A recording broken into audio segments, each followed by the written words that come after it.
Pagsamba. Ano nga ba ang pagsamba? Particularly, tunay na pagsamba. A blessed day. Welcome to the empowering moment, where you can be reminded, refreshed, redirected, and rebuked by the living Word of God. Stay tuned. Mapagpalang buhay po sa bawat isa sa ating lahat. Welcome po dito sa ating pong empowering moment. My name is Pastor Daryl Nacario. Kumusta na po kayo mga kapatid? Ano ang tunay na pagsamba? Pag-usapan natin ngayong umaga yan mga kaibigan, mga kapatid. Sapagkat kung ikaw ay Kristiyano, dapat ikaw ay mananamba. Meaning to say, worshiper. Kapag ikaw ay tunay na Kristiyano, dapat ikaw ay laging ang mindset ay sambahin ang ating Panginoon. Ano ba ang tunay na pagsamba? Yan ang ating bibigyang pansin ngayong araw na ito. Hayaan niyo pong basahin ko po sa inyo ang salita ng Panginoon sa Roma, Kabanatang 12. Ang talata ay 1 at 2. Dahil Agosto pa po ngayon, buwan ng wika, tayo po yung magtatagalog at mag-i-English, Taglish. Ito po ang sabi sa magandang balita, Biblia. Kaya nga mga kapatid, alang-alang sa masaganang habag ng Diyos, sa atin ako'y nakikiusap na ialay ninyo ang inyong sarili bilang isang handog na buhay. Sabi ni Pablo, banal at kalugod-lugod sa Diyos. Ito ang karapat-dapat na pagsamba ninyo sa Diyos. Huwag kayong makiayon sa takbo ng mundong ito. Mag-iba kayo sa pamamagitan ng pagbabago ng inyong pag-iisip upang maunawaan ninyo ang kalooban ng Diyos kung ano ang mabuti, kalugod-lugod at ganap na kalooban niya. Pagpalain ng Diyos ang pagbasa ng kanyang buhay na salita. Sa iba namang translation ay sabi, I beseech you therefore, brethren, in view of God's mercies, that you present your bodies as a living sacrifice, holy, acceptable unto God, which is your reasonable act of worship. Sabi naman iba, reasonable act of service. And do not conform any longer to the pattern of this world, but be transformed by the renewing of your mind. Ngayong araw na ito, katulad ng sinabi ko sa inyo, pag-usapan natin ang tunay na pagsamba. Ano nga po ba ang tunay na pagsamba? Ang tunay na pagsamba ay tinatawag po ay multifaceted. Ano po? Para pong diamond. Ibig sabihin, iba-ibang mukha. Pero pagsamba. Particularly sa kabanata pong 12 ng Roma, ay sinabi ni Pablo ang tunay na pagsamba. Ano ba ang tunay na pagsamba ayon kay Pablo sa Roma, Kabanatang 12, talatang 1 at 2? Una, ang tunay na pagsamba ay pagkilala sa kahabagan ng Diyos sa ating buhay. Ang tunay na pagsamba ay pagkilala sa kahabagan ng Diyos sa ating buhay. Sabi, in view of God's mercies. Mean to say, plural. Sinasamba natin ang Panginoon ng tunay kapag kinikilala natin ang kanyang kahabagan, ang kanyang mercies sa ating buhay. Hindi mo makikilala at ma-appreciate, mapapasalamatan ang Panginoon kung hindi mo alam kung ano ang iyong kondisyon sa buhay. Tayo po ay karapat-dapat mapahamak bilang mga tao. Tayo po ay karapat-dapat mamatay bilang mga tao dahil tayo ay makasalanan. Tayo ay karapat-dapat na parusahan ng Diyos. Tayo ay karapat-dapat na magdanas ng lahat ng hirap dahil po tayo ay makasalanan. Dahil po sa habag ng Diyos sa ating mga buhay, katulad din po ng paglalarawan doon po sa Lamentations chapter 3, 22 to 23, ang sabi sa English, it is of the Lord's mercies that we are not consumed, because His compassions fail not. They are new every morning, great is thy faithfulness. Hindi po inalaw ng Diyos yung mga dapat sa atin ay ating maranasan dahil sa kanyang habag. Ang ginawa ng ating Panginoon, Diyos Ama, ipinadala niya ang kanyang bugtong na anak na si Jesus upang ang lahat ng karapat-dapat na parusa na para sa atin bilang isang taong makasalanan, si Jesucristo ang umako doon sa krus ng Kalbaryo. Kaya tayo dapat mamatay, parusahan, at magdanas ng hirap at pasakit, dinanas yun ng ating Panginoon para sa iyo, para sa akin, na maniniwala at magsusuko ng buhay sa Kanya dahil sa Kanyang kahabagan. Kaya ang sabi ni Pablo, kaya nga, doon po sa chapter 1, chapter 2, chapter 3, chapter 4, chapter 5, chapter 6, chapter 7, chapter 8, and chapter 9, 10, 11, ano po? Yaan po yung habag ng Panginoon na tayo po'y karapat dapat parusahan. Sabi ng Biblia na ang puot ng Diyos ay nahayag sa kalangitan sa lahat ng uri ng kasamaan. At dahil ang Panginoon ay mahabagin, hindi niya inalaw yun. Ibig sabihin, pinigil ng Diyos, ang Panginoong Jesucristo, ang umako. Kaya nga, sabi ni Pablo, kaya nga, alang-alang sa masaganang habag ng Diyos, ialay natin ang ating buhay. Kaya ang tunay na pagsamba ay pagkilala sa kahabagan ng Panginoon sa ating buhay. Ang buhay mo, ang buhay ko, tayo ay kinahabagan lamang ng ating Panginoon. And yan po'y pagpapakita ng ating pong pagkilala na tayo hindi karapat-dapat, pagpapakumbaba sa tinatawag nating kabutihan at habag ng Panginoon. Ang habag at biyaya laging magkasama. Yung biyaya naman, hindi po piyaya. Yung biyaya naman po ay ito. Hindi tayo karapat-dapat, pero ibinigay ng Panginoon ang mga dapat para sa atin. Hindi tayo karapat-dapat sa mga mabubuting bagay, pero pinaparanas sa atin ng Panginoon ang mga mabubuting bagay. Kaya nga po, hindi po pwedeng paghiwalayin ang habag at biyaya ng Panginoon sa ating buhay. Kaya nga po, ang ating pong pag-uugali dapat ay pagsamba dahil sa kahabagan ng Panginoon sa ating buhay. Kaya kung nasaan tayo ngayon, dahil yan sa habag at biyaya ng Diyos sa ating buhay. Kaya sambahin natin siya. Hindi mo ma-appreciate yan kung hindi mo makikita ang iyong miserable condition. Ang kondisyon mong hindi karapat-dapat, ang kondisyon mong hindi maganda. Pag nakita mo yan, dahil sa habag at biyaya ng Panginoon, maa-appreciate mo ang habag ng Panginoon sa iyong buhay. Ika nga, walang-wala ka, tinulungan ka ng Panginoon, iligtas ka ng Panginoon, niredeem ka ng Panginoon, nirescue ka ng Panginoon, binigyan ka ng mabubuting bagay, binigyan ka ng pagpapala, binigyan ka ng magagandang bagay sa buhay, at mayroon ka pang buhay na walang hanggan, dahil yan sa habag at biyaya ng Panginoon sa iyong buhay. Kaya ang sabi ni Pablo, kaya nga, ialay mo ang iyong buhay, alang-alang sa masaganang habag ng Diyos. Ang tunay na pagsamba, kaibigan, mga kapatid, ay pagkilala sa kahabagan ng Diyos sa ating mga buhay. Pangalawa, ang tunay na pagsamba ay pag-aalay ng buhay sa Panginoon. Sinasamba mo ang Panginoon ng tunay kung iniaalay mo ang iyong buhay sa Panginoon, ang iyong buong pagkatao sa ating Panginoon. Ibig sabihin, wala kang ititira, kompleto.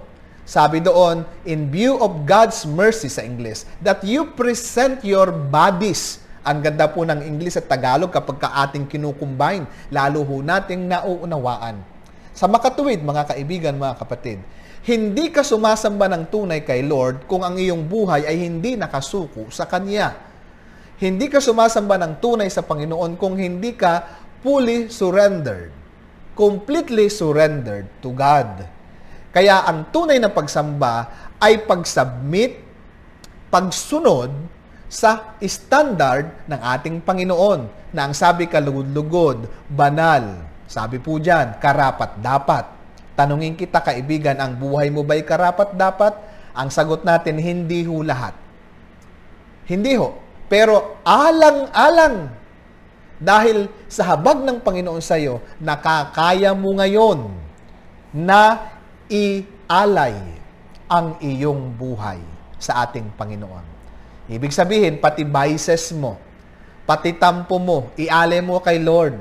Kaya pag ginawa mo yan, ikaw ay hindi nagiging matampuhin kasi nakasuko ka na sa Panginoon. Meron bang mga bagay na gagawin ka pa kapag nakasuko ka na kay Lord?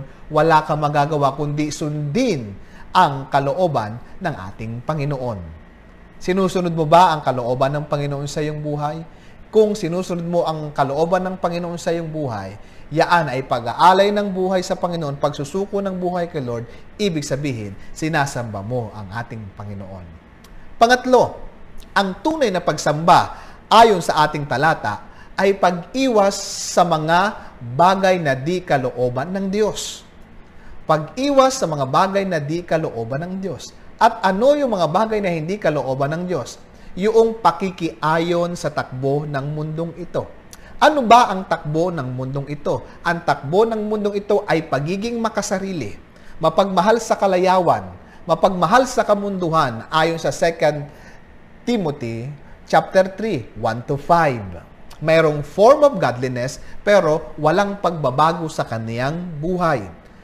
Ang pagiging pag-ayon sa takbo ng sanlibutan ay pamumuhay na parabang walang Diyos. Ikaw ba'y Kristiyano pero ang pamumuhay mo parang hindi ka nakikitaan na mayroong Diyos? Parang lagi kang walang pag-asa, as if ang buhay mo ay dito lang sa mundong ito, na parabang walang langit, na walang Panginoon, na walang tutulong, walang pag-asa ang iyong buhay. Kapag ganyan ang buhay mo, kaibigan, kapatid, hindi ka namumuhay na naaayon sa kalooban ng Panginoon. Ikaw ay umaayon sa takbo ng mundong ito. Ibig sabihin, walang pakialam sa Diyos.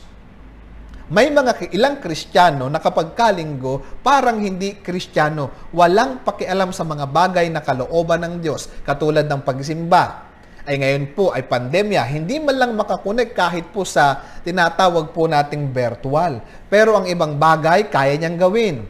Nagagastusan niya. Ang ibang lugar, kaya niyang puntahan. Nagagawa niya ng paraan. Pero yung sa Panginoon, kaya nga kung hindi mo ginagawa yung ganyan, questionable ang iyong pagiging Kristiyano. Sapagkat ang buhay ng tunay na Kristiyano ay yung tayo'y makagawa ng kalooban ng ating Panginoon. Kagaya ng panalangin ng ating Panginoong Jesucristo, Ama, hindi ang kalooban ko ang masunod kung hindi ang kalooban mo.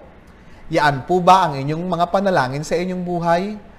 Kung yan ang iyong panalangin sa iyong buhay, sinasamba mo ng Panginoon ng tunay. Sapagkat ang pagsamba ng tunay sa Panginoon ay pag-iwas sa mga bagay na hindi kalooban ng Diyos. At ano yung mga bagay na hindi kalooban ng Diyos? Pagsasabuhay at pakikiayon sa mga bagay sa mundong ito. Walang pagiging makasarili, pamuhay na parang walang Diyos.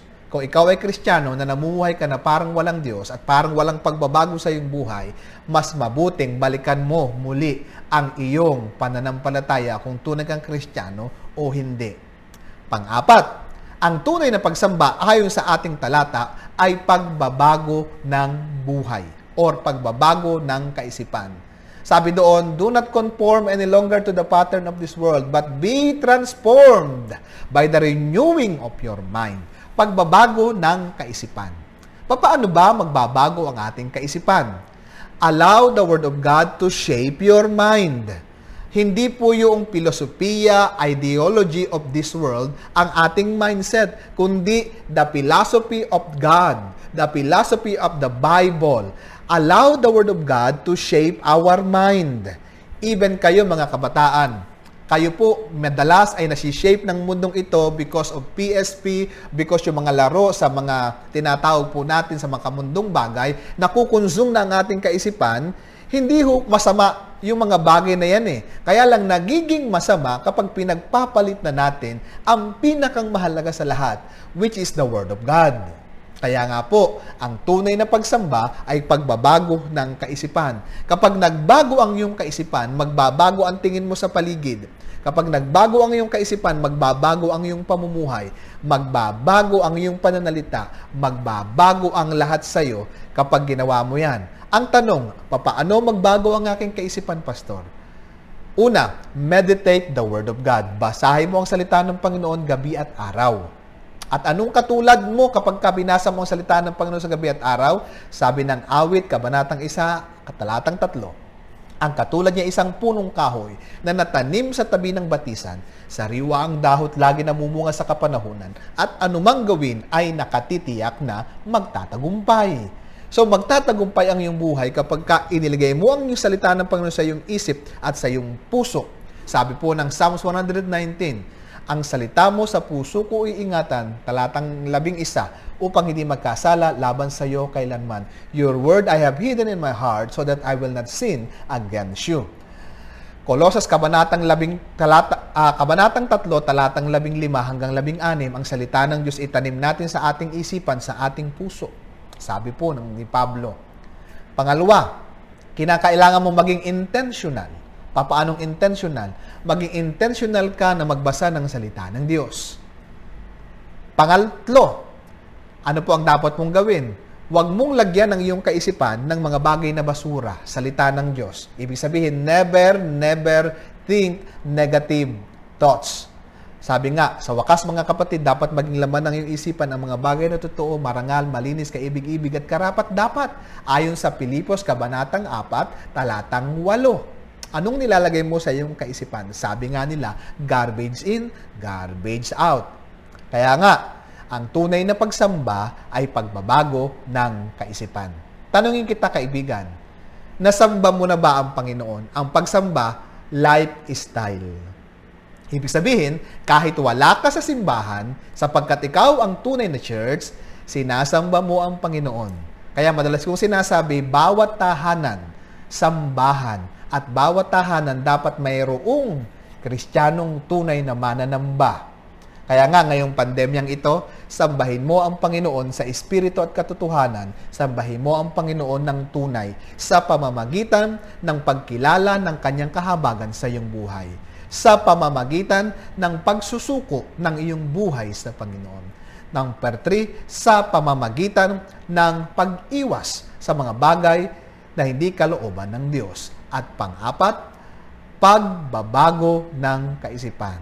Kapag ginawa mo yan, ikaw ay tunay na mananamba at sinasamba mo ang Panginoon kahit wala ka sa loob ng simbahan, anuman ang iyong ginagawa, sinasamba mo ang Panginoon kapag ginawa mo yang 4 na yan. Pagkilala sa kalooban ng Diyos o pagkilala sa kahabagan ng Diyos, pag-aalay ng buhay, pagsusuko ng buhay, pag-iwas sa mga bagay na makamundong gawain na hindi kalooban ng Diyos, at pang-4, pagbabago ng kaisipan. Pagpalain ka ng Panginoon ngayong umaga, ngayong araw na ito, nawa sambahin natin ang Panginoon ng tunay. Tayo ay manalangin. Ama, pagpalain niyo po ang aking kapatid na nanood ng video na ito. Dalangin po namin kami ay tunay na mga mananamba sa isip, sa salita at sa gawa, sa pamamagitan ng pagkilala ng iyong kahabagan sa aming buhay, sa pamamagitan ng pag-aalay ng aming mga buhay sa iyo, Panginoon, sa pamamagitan ng pag-iwas sa mga bagay na hindi mo kalooban, at sa pamamagitan ng pagbabago ng aming kaisipan.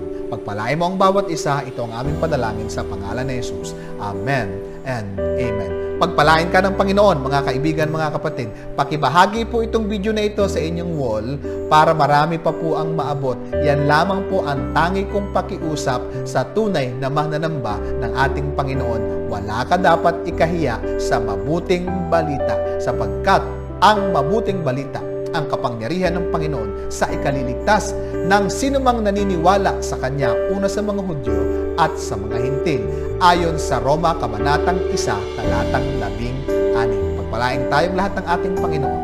Sa Diyos ang papuri. Solid Deo Gloria. To God alone be all the glory. Magkita-kita po muli tayo sa ating pong devotion. God bless you.